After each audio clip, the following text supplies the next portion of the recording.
Happy Sunday, Kids on the Ridge. Thank you so much for joining us here this weekend and engaging with Jesus. I hope you enjoy as we continue our series on focus. And I can't wait to learn more about how we can have faith, trusting in God even when we can't see.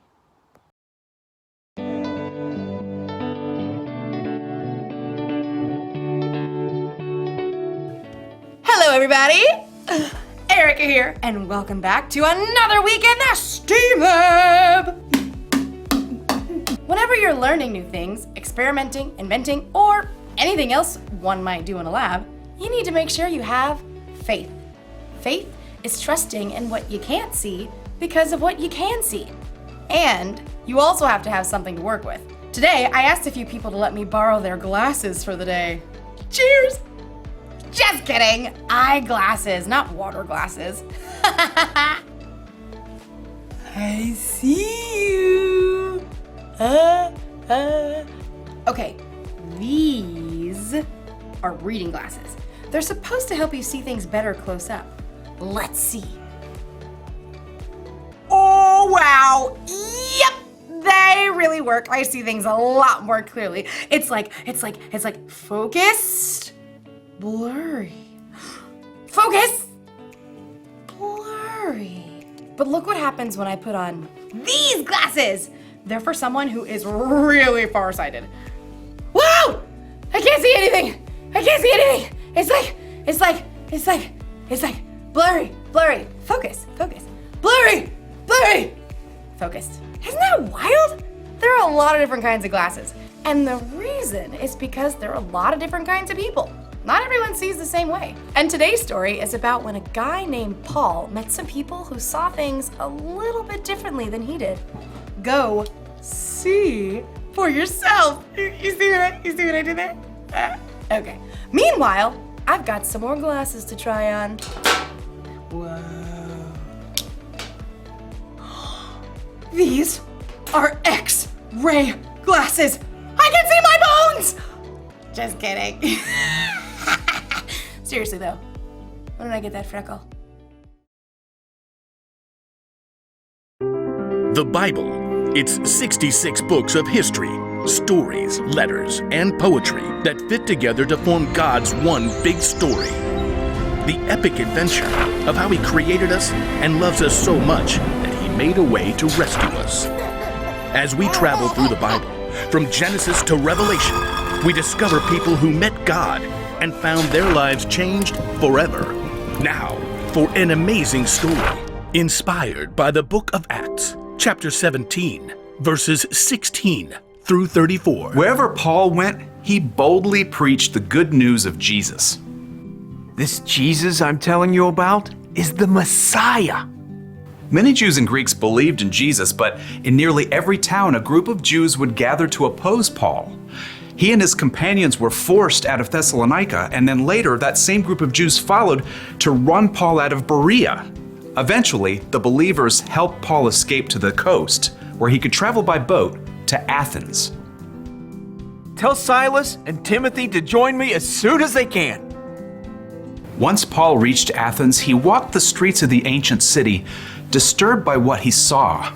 Carved and molded statues everywhere. Statues of their gods. The people really believe false gods can help them. In fact, the Athenians believed in around 30,000 false gods. Yeah, they believed these gods were in charge of everything from sports to sleep to doors and cleanliness. A god of grapes. Okay. While Paul waited for his friends, he visited the Jewish synagogue to tell Jews and Greeks alike about Jesus. And in the marketplace, he spoke to anybody who would listen. You have to hear about Jesus. He was killed, but he came back to life. Paul's words stirred up a group of Athenian thinkers. These men felt that they could achieve perfection through knowledge and wisdom. Can you explain what this fellow is chattering about? He seems to be telling us about gods we've never heard of.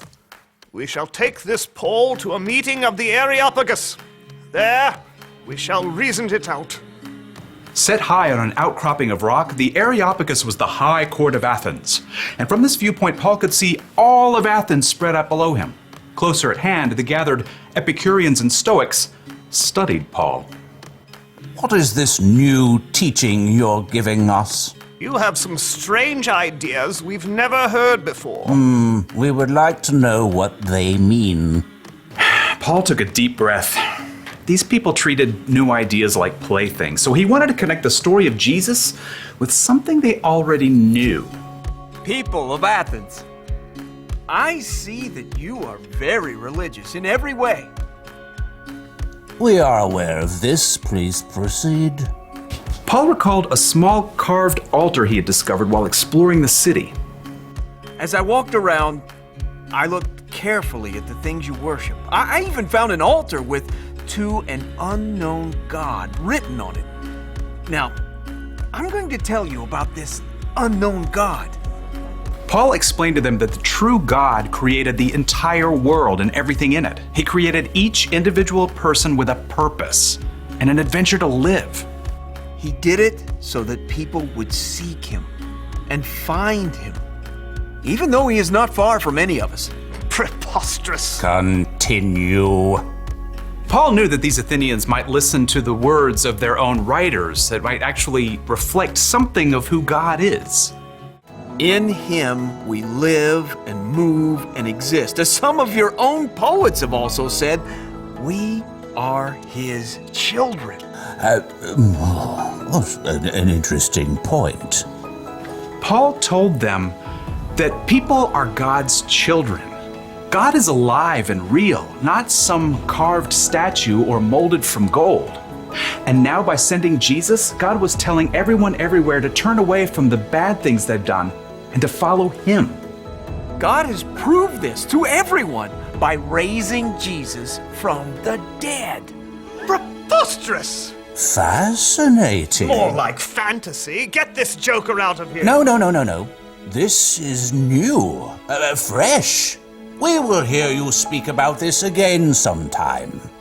A man called Dionysius had been among the crowd at the Areopagus. He hurried to catch up as Paul left. I want to know more about this living God, about Jesus. I can help you, friend. So Paul continued to spread the good news and love of Jesus, and after a short time, Dionysius became a follower of Jesus, as well as a woman named Damaris and several others.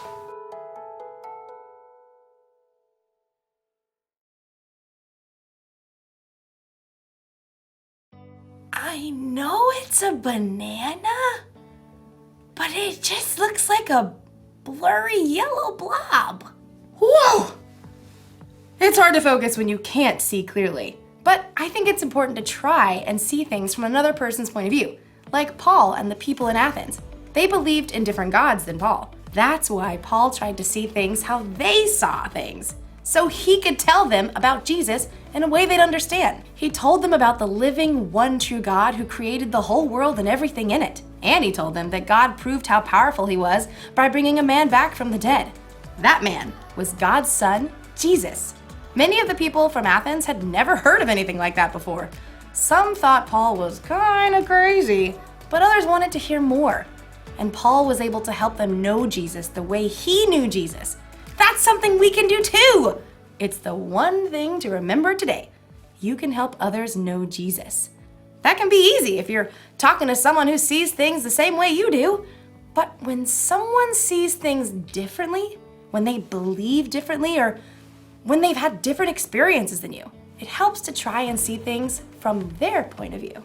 Oh, yes, I see what you're saying now. The best thing to do is to try to keep it real. Be honest about what Jesus has done for you. And it's not just in what you say. You can help people know Jesus by what you do, too. When you treat people with love, respect, and kindness, they can see the love of Jesus through you. Everyone's different, and we all see things just a little bit differently. So I think it makes sense to try to see things the way other people see them. And you don't even have to change your glasses to do it. I'll see you next time. Bye. See you guys later. Oh, hold on. That's a table. All right.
I still believe, so I'm gonna trust your love.